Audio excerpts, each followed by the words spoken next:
Horror कहानियां थी। खून की प्यास पार्ट 2। और उसके बाद वो जंगल एक बार फिर से सुमन की चीखों से गूंज उठा। लेकिन आज की रात सुमन की चीखों को सुनने वाला वहां पर कोई भी नहीं था। अगर वहां पर कोई मौजूद था तो बस हरिया, जो कि अब एक भेड़िए में बदल चुका था। सुमन के बालों को पकड़कर घसीटते हुए वो जंगल के बीचों बीच एक जगह पर ले जा रहा था। अगली सुबह गांव में। अरे भाई, पता नहीं क्या बात है, अपने गांव का हरिया किसान और उसकी पत्नी सुमन दोनों गायब हैं। दोनों का कोई अता पता नहीं। अरे कैसी बातें कर रहे हो भाई, ये कब हुआ है? अरे पूरे गांव में खबर फैली पड़ी है। कल रात को दोनों खेत की तरफ जा रहे थे, लेकिन लौटकर आए ही नहीं। तो हो सकता है अपने खेत पर होंगे। पूरा गांव ढूंढ कर आया है भाई। जानते हो क्या मिला वहाँ पर? क्या हुआ भाई? क्या मिला? बताओ हमें, क्या मिला? अरे हरिया की पत्नी सुमन के कपड़े पड़े हुए थे। शरीर का एक एक कपड़ा फटा हुआ झोपड़ी के बाहर पड़ा था, लेकिन दोनों पति पत्नी का कोई पता ठिकाना नहीं था। अरे भाई, लेकिन उसका जो दोस्त है ना रामू किसान, उससे पता करके आते हैं ना। अब तक तो दोनों साथ ही खेत पर जाया करते थे। हाँ, हमें उसके घर जाना चाहिए भाई। चलो वहाँ चलते हैं, चलो। वो सारे लोग रामू के घर पर पहुंचते हैं। रामू अपने घर के बाहर बैठकर हुक्का पी रहा था। आज सारे के सारे लोग टोली बनाकर मेरे घर क्यों आ रहे हैं? क्या कोई मर गया क्या भाई? अरे कैसी बातें कर रहे हो? तुम्हारा सबसे अच्छा दोस्त हरिया और उसकी पत्नी गायब है, और तुम यहाँ बैठकर हुक्का पिए जा रहे हो हैं? रामू ने अजीब सी नजरों से उन सब गांव वालों की तरफ देखा, जिसकी वजह से वो लोग एक बार के लिए डर गए। गायब है? अरे गायब नहीं है, मुक्ति मिल गई है। उन दोनों को मुक्ति मिली है। इस दुनिया में आकर हर इंसान पाप करता है, और उसे उसके पापों के लिए मुक्ति मिलना बहुत जरूरी है। अरे ये कैसी बहकी बहकी बातें कर रहे हो भाई, हैं? और इसका चेहरा अजीब सा क्यों लग रहा है? लगता है दोस्त के मरने का गम बैठ गया है। पागल हो गया है शायद ये पागल। ये बात सुनते ही रामू चीख कर जोर से चिल्लाते हुए कहता है, पागल मैं नहीं हूँ, पागल तुम सब हो। और ये शैतानी जंगल अब तुम में से किसी को नहीं छोड़ने वाला, सबको खा जाएगा। याद रखना मेरी बात। शैतानी जंगल? कैसा शैतानी जंगल? लगता है रामू पागल हो चुका है। हमें यहाँ से चलना चाहिए भाई। चलो। तभी रामू की पत्नी बाहर आती है। नहीं, आप लोग इनकी बात का बुरा मत मानिए। 2 दिन पहले हरिया के साथ खेत पर गए थे। जब से वहाँ से आए हैं तब से ऐसी ही बातें कर रहे हैं। भगवान जाने ऐसा क्या देख लिया उन्होंने, खेत में कुछ भी बड़बड़ाते रहते हैं। लेकिन गांव के लोगों ने कमला की कोई बात नहीं सुनी, और वो सब वहां से चले गए। रात अब धीरे धीरे ढलने लगी थी। तभी अचानक किसी ने धीमी सी आवाज में रामू को पुकारा। रामू, आ जाओ, मैं तुम्हारा इंतजार कर रहा हूँ। और सुनो, अपनी पत्नी को साथ लेकर आना, नहीं तो काम अधूरा रह जाएगा। ये आवाज सुनते ही रामू के चेहरे पर शैतानी मुस्कुराहट आ जाती है। वो धीमे कदमों से अपने घर के अंदर आता है। क्या हुआ? तबीयत ठीक है ना अब आपकी? मैं तुझे अपने साथ खेत पर ले जाने आया हूँ, चल। मैं तुम्हारे साथ कहीं नहीं जाने वाली। मुन्ना गहरी नींद में सो रहा है, और उसे अकेला छोड़कर मैं तुम्हारे साथ खेत पर नहीं आ सकती। वैसे भी तुम्हारे उन खेतों में भगवान जाने कौन सा राक्षस घूम रहा है, मुझे तो डर लगता है। रामू गुस्से में दांत पीसता अपनी झोपड़ी से बाहर आ जाता है, और कमला गहरी नींद में अपने बच्चे के साथ सो जाती है। तभी अचानक रात को रामू की झोपड़ी के ऊपर एक साया वही गाना गुनगुनाते हुए घूमने लगता है, जो हरिया के मोबाइल में बजा करता था। मैं मौत हूँ, मौत जो पसरी है चारों ओर, जो आएगी कहीं से निगल जाएगी सबको। मैं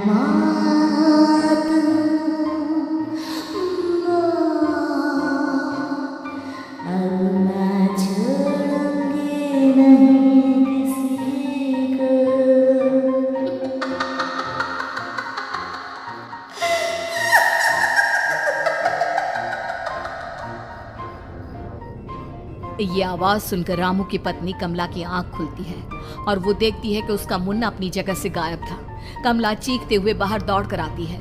वहां पर उसने देखा कि रामू ने अपने बच्चे को झोपड़ी के बाहर एक पेड़ से उल्टा लटकाया हुआ था और उसका बच्चा चीख चीख कर रो रहा था। वहीं दूसरी तरफ एक साया बच्चे के ठीक नीचे आग जलाकर उसके चारों तरफ हैवानों की तरफ नाच रहा था। छोड़ दो मेरे बच्चे को। अरे क्या कर रहे हो तुम? शर्म नहीं आती तुम्हें? अपने ही बच्चे को इस तरह मौत के हवाले करते हुए। अपना बच्चा? किसने कहा ये मेरा बच्चा है? अरे ये तो उस रामू की औलाद है, इस गांव के किसान रामू की, और मेरी दुश्मनी इस गांव के हर इंसान के साथ है। क्या? कैसी बात कर रहे हो तुम? और ये औरत कौन है? ये मेरे बच्चे को खा जाएगी। तभी अचानक से उस साया ने एक बेहद खतरनाक दिखने वाली औरत का रूप ले लिया और उसकी आंखों से आग निकल रही थी। सही पहचाना तूने। मैं तेरे बच्चे को खा जाऊंगी। अगर तू अपने इस हैवान पति रामू के साथ जंगल नहीं आई तो मैं तेरे बच्चे को खा जाऊंगी। लेकिन क्यों? आखिर क्या चाहते हो तुम मुझसे? मुझे जंगल क्यों ले जाना चाहती हो? औरत बुरी तरह से ठहाके मार मार कर जोर जोर से हंसने लगी और साथ में रोने लगी। ये तो तुझे वहाँ चलने के बाद ही पता चलेगा ना। अगर तू नहीं आई तो थोड़ी देर में तेरा ये बच्चा आग में जलकर मर जाएगा। चल जल्दी। नहीं नहीं, मेरे बच्चे को छोड़ दो। तुम जहाँ कहोगे मैं तुम्हारे साथ चलने के लिए तैयार हूँ। और उसके बाद उस बच्चे को झोपड़ी में लिटाकर आगे आगे वो साया चल रहा था और उसके पीछे पीछे रामू अपनी पत्नी के बाल पकड़कर उसे घसीटते हुए जंगल की तरफ ले गया। जंगल में जाने के बाद कितनी खूबसूरत हो तुम। आज की रात बस तुम और मैं एक दूसरे के साथ रहेंगे।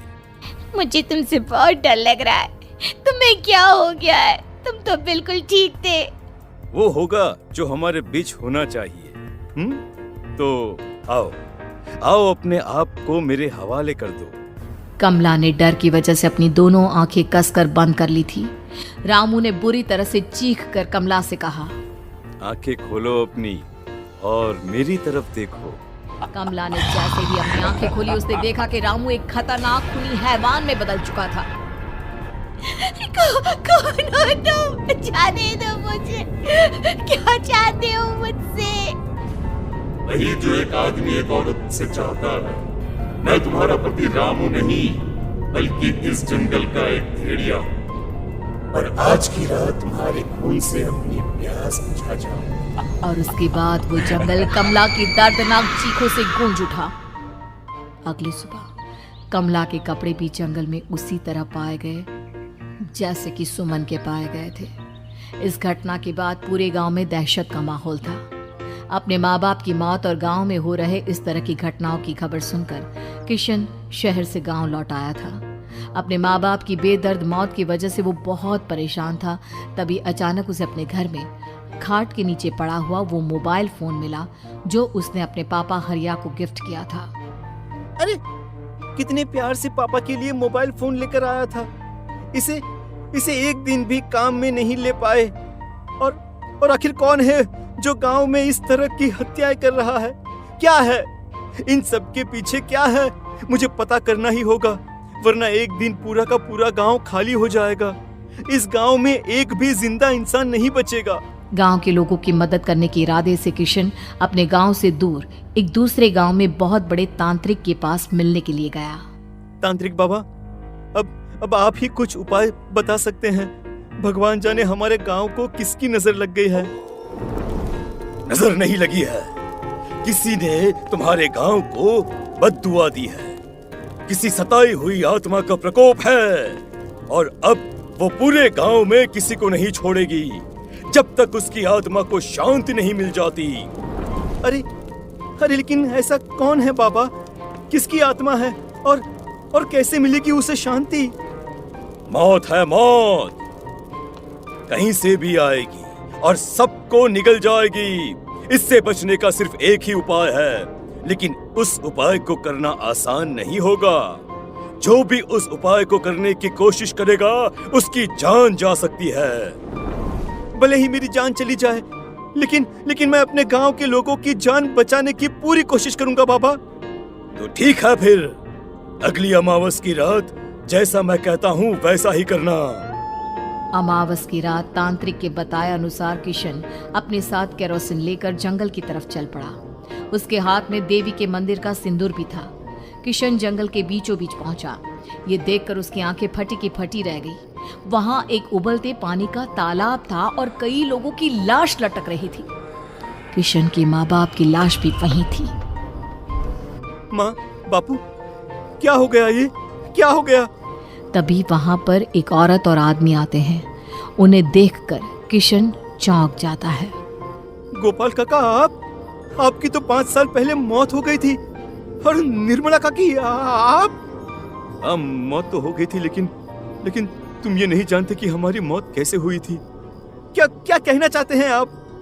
कुछ नहीं, बस ये जान लो कि अब इस गांव में कोई जिंदा नहीं बचेगा। लेकिन क्यों काकी? क्योंकि 5 साल पहले इन गांव वालों ने मुझे डायन बताकर पत्थर मार मार के मार डाला। मेरी कोई गलती नहीं थी। गांव का एक बच्चा क्या लापता हुआ, सारा इल्जाम मेरी पत्नी पे डाल दिया। और जब मैंने निर्मला की जान बचाने की कोशिश की तो मुझे भी मार डाला। आपके साथ ये बहुत गलत हुआ काकी, लेकिन आप जो कर रहे हैं वो भी सही नहीं है ना? तुम यहाँ से चले जाओ वरना तुम भी नहीं बचोगे। हमारी आत्मा पिछले 5 साल से मुक्ति के लिए भटक रही है। चले जाओ यहाँ से। मौका देखकर किशन सिंदूर उन दोनों के ऊपर डाल देता है। उनका शरीर जलने लगता है और वो भयानक तरीके से चिल्लाने लगते हैं।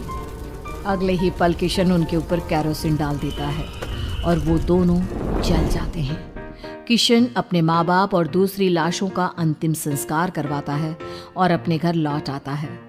लेकिन वो अभी भी इस बात से अनजान है कि मोबाइल अभी भी बज रहा था। मैं मौत हूँ।